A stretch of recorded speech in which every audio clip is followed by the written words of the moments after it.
بسم اللہ الرحمن الرحیم۔ اللہ تعالیٰ کی قدرت کے ان مظاہر سے ایک طرف یہ بات واضح ہوتی ہے کہ جو ذات اتنی قدرت اور حکمت کی مالک ہے، اس کو اپنی خدائی کا نظام چلانے کے لیے نہ کسی شریک کی ضرورت ہے نہ کسی مددگار کی، اس لیے وہ اور صرف وہ عبادت کے لائق ہے۔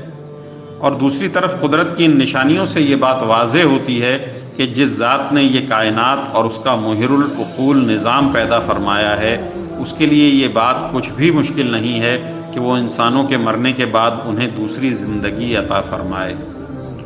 اس طرح قدرت کی ان نشانیوں سے توحید اور آخرت کا عقیدہ واضح طور پر ثابت ہو جاتا ہے۔ حضور نبی اکرم صلی اللہ علیہ وسلم لوگوں کو یہی دعوت دینے کے لیے تشریف لائے ہیں کہ وہ ان نشانیوں پر غور کر کے اپنا عقیدہ اور عمل درست کریں۔ اس کے باوجود اگر کچھ لوگ اس دعوت کو قبول نہیں کر رہے ہیں تو وہ اپنا ہی نقصان کر رہے ہیں،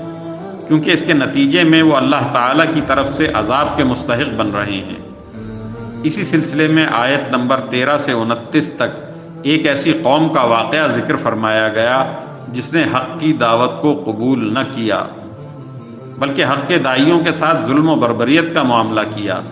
جس کے نتیجے میں حق کے داعی کا انجام تو بہترین ہوا، لیکن حق کے یہ منکر اللہ تعالیٰ کے عذاب کی پکڑ میں آ گئے۔ چونکہ اس صورت میں اسلام کے بنیادی عقائد کو بڑے فصیح و بلیغ اور جامع انداز میں بیان فرمایا گیا ہے،